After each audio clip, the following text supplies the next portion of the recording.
Hello friends, कैसे हैं आप सब। उम्मीद करते हैं आप अच्छे होंगे और घर पे सुरक्षित होंगे। और जो घर पे सुरक्षित नहीं है वो सुरक्षित होने का उपाय करें, ठीक है, क्योंकि सुरक्षित रहना आपका बहुत ज़रूरी है। तो देखिए, इस तरीके से हम लोगों ने अपने जो इतिहास की श्रृंखला है, हमने कौन सा टॉपिक स्टार्ट किया है, गवर्नर जनरल के बारे में। और गवर्नर जनरल के बारे में, कुछ गवर्नर जनरल के बारे में हम लोग पढ़ चुके हैं। उसमें पिछली क्लास में हमने लास्ट गवर्नर जनरल जो था वो हम किसके बारे में पढ़े थे, लॉर्ड मिंटो प्रथम के बारे में पढ़े थे। तो इतिहास के गवर्नर जनरल की श्रृंखला में हम लोग आगे पढ़ते हैं। इतिहास में हम क्या पढ़ रहे हैं, गवर्नर जनरल। देखिए, मैं आप लोगों को धीरे धीरे और टॉपिक वाइज इसलिए पढ़ा रही हूँ क्योंकि मैं चाहती हूँ जैसे आप ऑफलाइन क्लासेस में रोज़ जाते हैं और एक टॉपिक चलता है, आप कंटिन्यूस उस टॉपिक को वहाँ पे पढ़ते हैं, फिर अपना नोट्स बनाते हैं और रिवीजन करते हैं। इसलिए मैं यही चाहती हूँ कि आप भी उसी तरीके से इसका नोट्स बनाएं और रिवीजन करें और आगे को पढ़ें, जिससे पीछे वाला भी आपका रिवाइज होता रहे और आप आगे से अपने आप को कनेक्ट कर सकें। याद करना, पढ़ना, नोट्स बना लेना ये ज़रूरी नहीं है। पहले हमको क्या करना है, उस नोट्स को अपने दिमाग में रखना है, ठीक है। तो हम आगे देखते हैं। गवर्नर जनरल में जो हमने पढ़ा था लास्ट, वो कौन था, लॉर्ड मिंटो प्रथम। इसका कार्यकाल कितना था, 1807 से लेके 1813। और हमने चर्चा की थी कि हमारा अगला गवर्नर जनरल जो होगा वो होगा लॉर्ड हेस्टिंग, जिसका कार्यकाल ये भी मैंने बताया था 1813 से 1823। इसी क्रम में हम यहाँ तक जो गवर्नर जनरल पढ़े हैं उसमें जो युद्ध हुए थे, मतलब आंग्ल और जो हमारे स्थानीय राज्य शासक थे उनके बीच में जो युद्ध हुए थे उसकी भी हम लोग चर्चा कर रहे थे। तो हमने देखा था कि मराठा का युद्ध जो हुआ था पूरा तीनों, हमने इसके बारे में, जो मराठा के 3 युद्ध हुए थे इसके बारे में हमने आपको बताया था। और ये बोला था कि मैसूर का भी बताना है, क्योंकि जो मैसूर का लास्ट युद्ध होता है, चौथा युद्ध, वो बेलाजली के कार्यकाल में समाप्त हो जाता है और हम बेलाजली तक पढ़ चुके हैं। इसलिए हम आज जो है आंग्ल मैसूर युद्ध के बारे में भी पूरा पढ़ लेते हैं।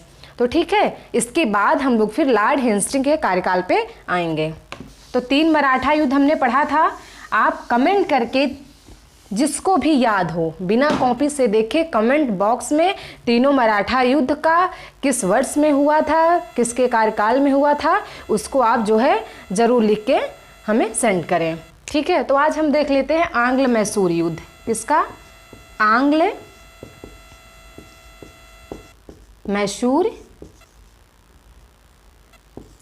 मैसूर युद्ध। ये कितने हुए हैं, ये 4 हुए हैं, ठीक है।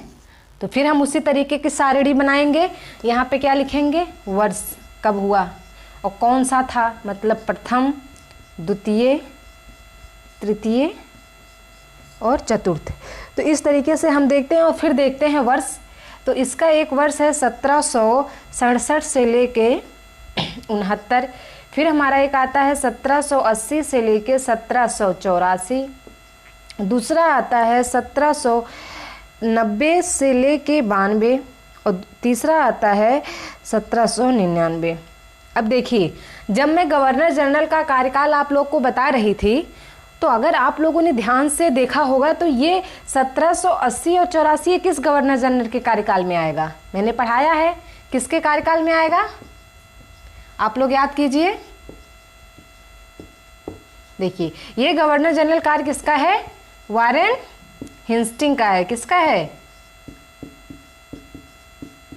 हेस्टिंग का है। और ये इसका नाम है वेरिलस्ट। ये बंगाल का गवर्नर था, क्योंकि जो हमारा 1873 का रेगुलेटिंग एक्ट इसके बाद आया था, जिसमें बंगाल के गवर्नर को पावरफुल बना के मद्रास, बम्बई और बंगाल के गवर्नर जनरल के रूप में नियुक्त किया गया था। और ये किसका कार्यकाल है, ये बताएं, ये किसका कार्यकाल लग रहा है, 1790 से 1792 में। ये कॉर्नवालिस का कार्यकाल है, कॉर्नवालिस।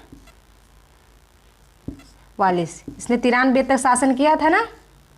तो ये कॉर्नवालिस का कार्यकाल है। और ये 1799, कॉर्नवालिस के बाद कौन हमारा आया था? बिली जिली। तो इस तरीके से आप जो है ध्यान देंगे कि प्रथम आंग्ल मैसूर युद्ध 1767 से 67 से लेकर 69 तक वेरीलस्ट के समय में हुआ था। द्वितीय आंग्ल मैसूर युद्ध 1780 से लेकर 84 के बीच वारेन हेस्टिंग के समय में हुआ था। तृतीय आंग्ल मैसूर युद्ध 1790 से लेकर 92 के बीच में कॉर्नवालिस के समय में हुआ था। और ये चतुर्थ है। चतुर्थ आंग्ल मैसूर युद्ध 1799 में बेलाजली के समय में हुआ था। अब देखते हैं, क्योंकि युद्ध का कुछ तो परिणाम रहा होगा, या तो जो हमारा निर्णायक परिणाम हो गया होगा, या तो कुछ संधियाँ की गई होंगी। जाहिर सी बात है, अगर ढेर सारे युद्ध हुए हैं तो कभी कभी संधियाँ किया गया होगा और लास्ट में हमारा निर्णायक परिणाम आ गया होगा। तो हम देखते हैं संधियाँ या परिणाम। संधियाँ या परिणाम। देखिए, पहले जो हमारी हुई इसके तहत मद्रास की संधि की गई। किसकी? मद्रास की। अच्छा, इसी तरीके से हमने आपको मराठा वाले में भी बताया था, आप लोग उसको याद करिए, ठीक है, साथ साथ चलते चलते। दूसरा हमारा हुआ मंगलौर की संधि। तीसरा हुआ श्रीरंगपट्टनम की संधि। और चौथे में क्या हुआ? हमारा कौन लड़ रहा था मैसूर का? हैदर अली। नाम तो सुना ही होगा, एक हैदर अली था और एक टीपू सुल्तान था। तो यहाँ पे क्या होता है, हैदर अली ने ये दो युद्ध लड़े, मद्रास की संधि वाले और मंगलौर की संधि। इसके बाद जो उसकी मृत्यु हो जाती है और फिर जो है हमारा टीपू सुल्तान, आप लोगों ने नाम सुना होगा, जो पहला क्या था, विदेश जो फ्रांसीसी से सहयोग लेके क्या कर रहा था, अंग्रेजों के हराने की कोशिश भी कर रहा था। और उसने फ्रांस में भी दूत भी भेजे थे। मतलब आज का हमारा जो हम राजनयिक संबंध स्थापित करते हैं अन्य देशों से, और वहाँ पे अपना एक दूतावास खोलते हैं और वहाँ पे एक नियुक्त करते हैं, उसी तरीके से अपने फ्रांसीसी के साथ टीपू सुल्तान ने अपने संबंधों को अच्छा बेहतर बनाने के लिए एक दूत भेजा था। फिर क्या होता है 1799 में, फिर पहली एक बार श्रीरंगपट्टनम की संधि होती है और दूसरी बार में टीपू सुल्तान की क्या हो जाती है, मृत्यु हो जाती है। टीपू सुल्तान की इसमें मृत्यु हो जाती है। इस प्रकार जो हमारा है ये मैसूर का जो पूरा राज क्षेत्र है ये किसके अधीन चला जाता है, अंग्रेजों के अधीन चला जाता है। वो कब जाता है, 1799 में। अर्थात 1799 में जो मैसूर का साम्राज्य था वो क्या होता है, समाप्त हो जाता है। ठीक है, तो इस तरीके से हमने मराठा और मैसूर का ये जो हमारे राजनीय मतलब स्थानीय जो शासक थे राज्य के, उनका हम युद्ध पढ़ चुके हैं। अब आगे हम लोग देखते हैं लॉर्ड हेस्टिंग के बारे में। लॉर्ड हेस्टिंग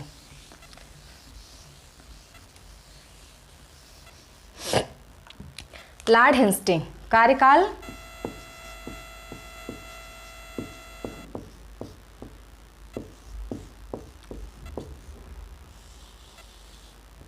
इसका कार्यकाल 1813 से लेके 31 तक, एक लंबा कार्यकाल है, 10 वर्षों का कार्यकाल है।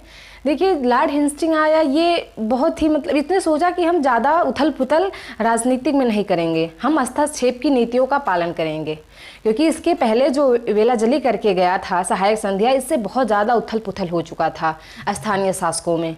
तो इसने सोचा कि नहीं, हम एक सहायक मतलब एक शांति के तरह चलेंगे। लेकिन क्या हुआ, कुछ परिस्थितियां ऐसी बनी जिसको ये हस्तक्षेप की नीति का पालन नहीं कर सका, और इसी के समय में हुआ नेपाल का युद्ध। किसका? नेपाल का युद्ध। तो ये पहला टॉपिक है नेपाल का युद्ध। ये हुआ हमारा 1814 से 1816, 2 वर्षों के लिए। इसके क्या हुआ, नेपाल का युद्ध हुआ 2 वर्षों के लिए। नेपाल के युद्ध के समय फिर क्या हुआ, 2 वर्षों तक चला और फिर संगोली की संधि हुई। किसकी? संगोली की संधि हुई। इसमें जो हमारे ब्रिटिश थे उनको समझ लीजिए उनको अधिक लाभ हुआ। कुछ जो क्षेत्र था नेपाल का, जो नेपाल के शासक थे उनको किसके हवाले करना पड़ा, अंग्रेजों के हवाले करना पड़ा। इसलिए ये युद्ध जो है अंग्रेजों के लिए तो बढ़त हासिल करके गया। दूसरा एक युद्ध होता है पिंडारियों का दमन।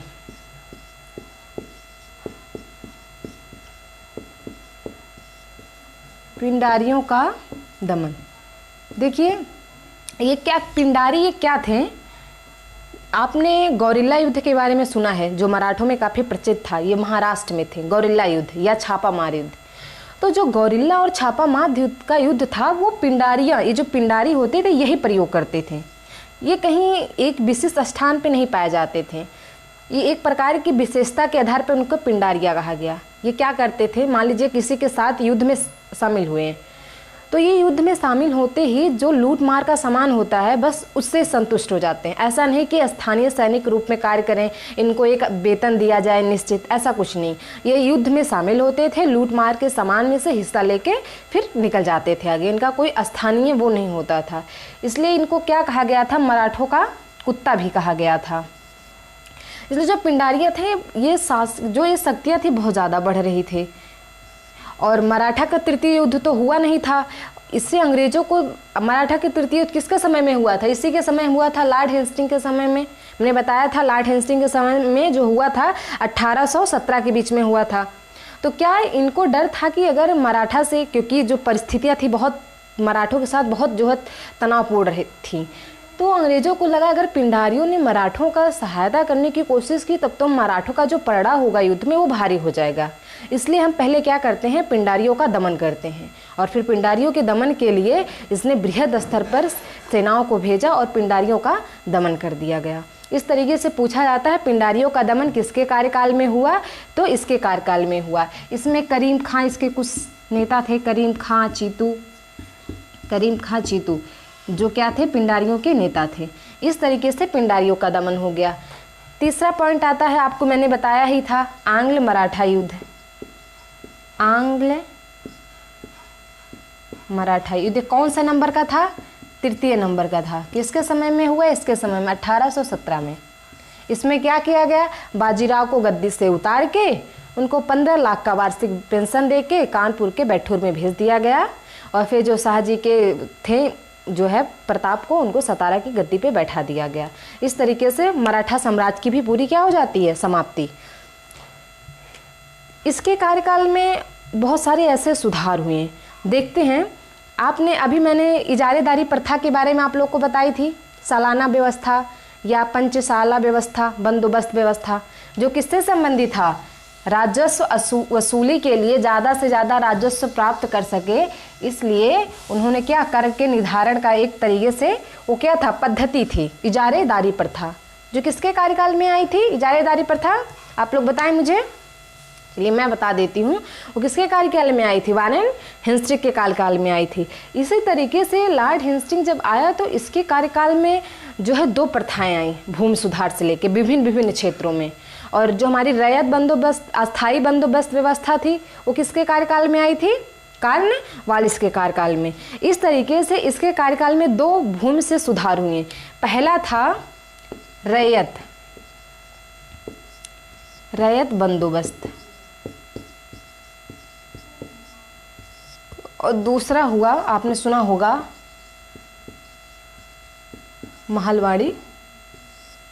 महलवाड़ी जो है, महाड़ वाली व्यवस्था। ये 2 इसी के कार्यकाल में हुआ। और इसको कौन, रैयत बंदोबस्त जो मद्रास का क्षेत्र था, वहाँ पे जो मद्रास का गवर्नर था, उसने जो है इसको लागू किया। मद्रास का गवर्नर कौन था उस टाइम, टॉमस मुनरो। ये कौन था, मद्रास का गवर्नर था 1820 के आसपास। इसने क्या किया, जो मद्रास के आसपास से सटे क्षेत्र जैसे बम्बई हुआ, ये केरल हुआ, तमिलनाडु वाला क्षेत्र हुआ, अर्थात इस तरीके से एक बृहद स्तर पर लगभग जो है हमारे रैयत बंदोबस्त के तहत टॉमस मुनरो ने मद्रास का क्षेत्र था, मद्रास हो गया,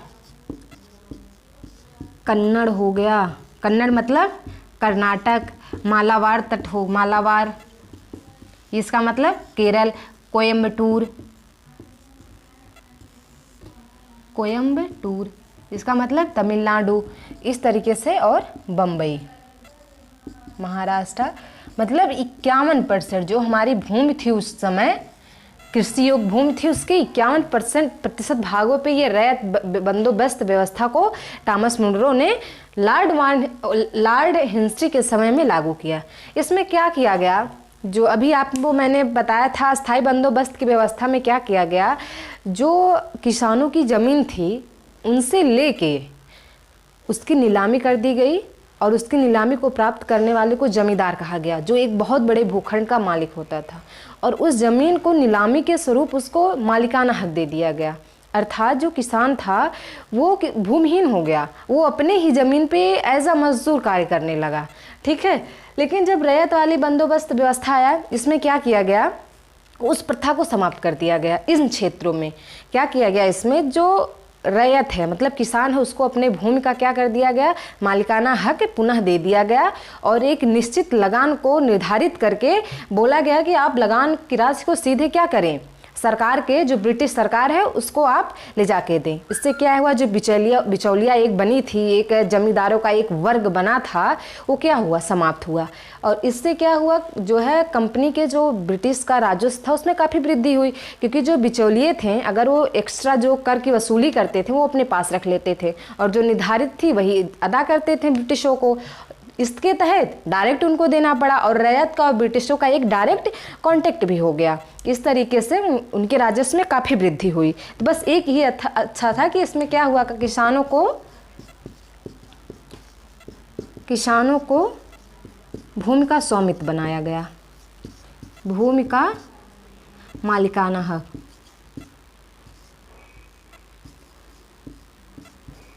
हक इसमें दिया गया। ठीक है, एक व्यवस्था आती है महलवाड़ी व्यवस्था, जो पंजाब, मध्य प्रांत, यूपी या इन क्षेत्रों में लागू हुआ। ठीक है, मध्य प्रांत और इन क्षेत्रों में लागू हुआ। इसके तहत क्या किया गया, जैसे मान लीजिए 1, 2, 3 ऐसे किसान हैं, एक गांव में ऐसे 2-3 कस्बे होते थे और उनकी क्या ज़मीनें होती थी, तो इसने क्या किया, पूरे जो कस्बे सबको मिला के एक गांव को महल, जिसको क्या किया गया, महल नाम दिया गया। इसको महल घोषित करके इस महल का एक प्रधान घोषित कर दिया गया, प्रधान पद की व्यवस्था की गई। अर्थात उस पूरे गांव की जो भूमि है उस पे जो कृषि होगी उसको क्या किया जाएगा, उसका जो राजस्व का जो निर्धारण होगा वो अंग्रेज तो कर देंगे कि कितना कर वसूलना है, लेकिन उसका जो संग्रह होगा या उसको जो इकट्ठा करने का कार्य होगा उस महल का या उस गांव का एक प्रधान नियुक्त कर दिया जाएगा। और प्रधान जो है उस गांव के किसानों से जो कर भी लगाया गया है उसकी वसूली करेगा, और फिर ये प्रधान जो है किसको दे देगा, ब्रिटिश के राजस्व में ले जाके धन को जमा करेगा। तो इससे क्या हुआ, किसानों का जो कॉन्ट्रैक्ट था वो किससे समाप्त हो गया, डायरेक्ट जो है ब्रिटिशों से समाप्त हो गया, और ये प्रधान की भूमिका निकल के सामने आई। तो कभी कभी इसमें किसानों का शोषण भी होता था। मान लीजिए स्थानीय स्तर पे किसी से कोई विवाद हो गया तो प्रधान उसका बदला राजस्व जब कर की वसूली करता था उसके तहत ले लेता था। ठीक है, तो इन सब विवादों से ऐसे बहुत सारी व्यवस्था चलती रही, और भूमि सुधार के नाम पे राजस्व की ज़्यादा से ज़्यादा वसूली होती रही और ब्रिटिश खजाना भरता गया। जितना ज़्यादा से ज़्यादा वो लोग शोषण कर सकें वो करते रहें। इसी के तहत जो है क्या किया, जो है लॉर्ड हेस्टिंग्स ने ही एक अधिनियम ले आया जिसको क्या कहा गया, काश्तकारी अधिनियम, काश्तकारी